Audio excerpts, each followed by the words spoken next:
ہم خبر دیں بلوچستان میں 80 یرغمال مسافروں کو سیکیورٹی فورسز نے دہشت گردوں سے رہا کروا لیا ہے۔ سیکیورٹی ذرائع کے مطابق رہا ہونے والوں میں 43 مرد، 26 عورتیں اور 11 بچے شامل ہیں۔ باقی مسافروں کی باحفاظت رہائی کے لیے سیکیورٹی فورسز کوشاں ہیں۔ بلوچستان میں 80 یرغمال مسافروں کو سیکیورٹی فورسز نے دہشت گردوں سے رہا کروا لیا۔ سیکیورٹی ذرائع کی جانب سے بتایا گیا رہا ہونے والوں میں 43 مرد، 26 عورتیں اور 11 بچے شامل ہیں۔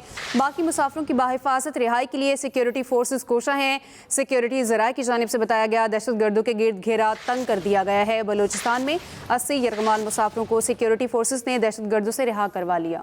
بلوچستان میں بولان کلادم BLA کا جعفر ایکسپریس پر حملہ، متعدد افراد جاں بحق۔ سیکیورٹی ذرائع کے مطابق دہشت گردوں نے خواتین اور بچوں سمیت دیگر مسافروں کے یرغمال بنا لیا۔ کوئٹہ اور پشاور کے ریلوے اسٹیشنز پر ہیلپ ڈیسک قائم کر دیے گئے۔ ذرائع کے مطابق دہشت گرد افغانستان میں اپنے ماسٹر مائنڈ سے رابطے میں ہیں۔ بلوچستان کے علاقے بولان میں جعفر ایکسپریس پر کالعدم BLA کے دہشت گردوں کا حملہ، ٹرین کو ٹنل میں روک کر مسافروں کو یرغمال بنا لیا۔ دہشت گرد حملے کی اطلاع ملتے ہی سیکیورٹی فورسز نے انتہائی دشوار گزار اور سڑک سے دور علاقے کو گھیرے میں لے کر کلیئرنس آپریشن شروع کر دیا۔ یرغمال بنائے گئے مسافروں میں اکثریت عورتوں، بچوں اور بزرگوں کی ہے۔ 2 لوگ تھے سر، ایک لیڈیز ہے، ایک چھوٹا بچہ ہے سر، ایک جو کزن ہے میرا سر۔ یہ لوگ آئے تھے سر اپنی بہن کو لینے سر کوئٹہ سے لے کے جا رہے تھے ملتان عید کے لیے، تو یہ راستے میں یہ ایکسیڈنٹ ہو گیا۔ ذرائع کا کہنا ہے کہ اس حملے کے نتیجے میں متعدد افراد جاں بحق اور زخمی ہوئے۔ سیکیورٹی ذرائع کا کہنا ہے کہ دہشت گردوں کے خاتمے تک کلیئرنس آپریشن جاری رہے گا۔ دہشت گرد بیرون ملک اپنے سہولت کاروں سے بھی رابطے میں ہیں۔ دہشت گرد افغانستان میں اپنے ماسٹر مائنڈ سے رابطے میں ہیں۔ بزدلانہ حملے پر بھارت اور ملک دشمن سوشل میڈیا غیر معمولی طور پر متحرک ہے۔ ہندوستانی میڈیا اور ملک دشمن سوشل میڈیا اکاؤنٹس مسلسل گمراہ کن، جھوٹا اور فیک پروپیگنڈا کرنے میں مصروف ہیں۔ سیکیورٹی ذرائع کا کہنا ہے کہ ان دہشت گردوں کا اسلام سے کوئی تعلق ہے اور نہ ہی پاکستان اور بلوچستان سے۔ یہ عناصر صرف بیرونی آقاؤں کے اشاروں پر کام کر کے ملک میں عدم استحکام پھیلانے کی کوشش کر رہے ہیں۔ خالد محمود، ایکسپریس نیوز۔ کوئٹہ سے پشاور جانے والی جعفر ایکسپریس پر دہشت گرد حملے کے بعد پشاور ریلوے اسٹیشن پر متاثرین کے لواحقین کے لیے ہیلپ ڈیسک قائم کر دیا گیا ہے۔ احوال جانتے ہیں وہاں پر موجود ایکسپریس نیوز کے بیورو چیف شاہد حمید سے۔ جی شاہد بتائیے۔ جی، جعفر ایکسپریس کے ساتھ جو حادثہ پیش آیا ہے اس کے بعد یہاں پشاور کینٹ ریلوے اسٹیشن پر یہ ہیلپ ڈیسک قائم کیا گیا ہے، جس کا بنیادی مقصد یہی ہے کہ وہ مسافر جو اس ٹرین سے سفر کر رہے تھے اور انہوں نے پشاور ڈویژن کو آنا تھا، ان کے بارے میں ان کے ریلیٹیوز اگر معلومات حاصل کرنا چاہے تو وہ یہاں سے کر سکتے ہیں۔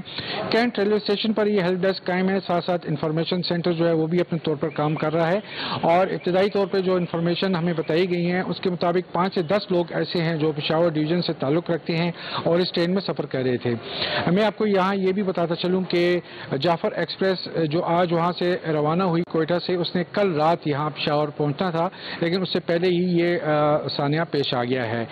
اس حوالے سے حتمی طور پہ جو انفارمیشن ہے وہ ریلوے کا جو ہیڈ کوارٹر ہے اسے وہ تمام تر انفارمیشن لے کر وہ جاری کرے گا۔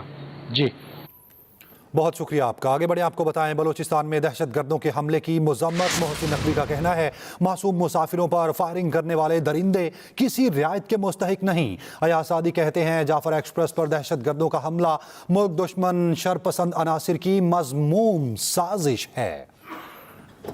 دہشت گردی نے ملک پہ پھر شدت سے سر اٹھایا ہے۔ وزیر اعظم شہباز شریف کا کابینہ اجلاس سے خطاب، جس میں انہوں نے کہا امن و امان کے قیام کے بغیر ترقی کا خواب پورا نہیں ہوگا۔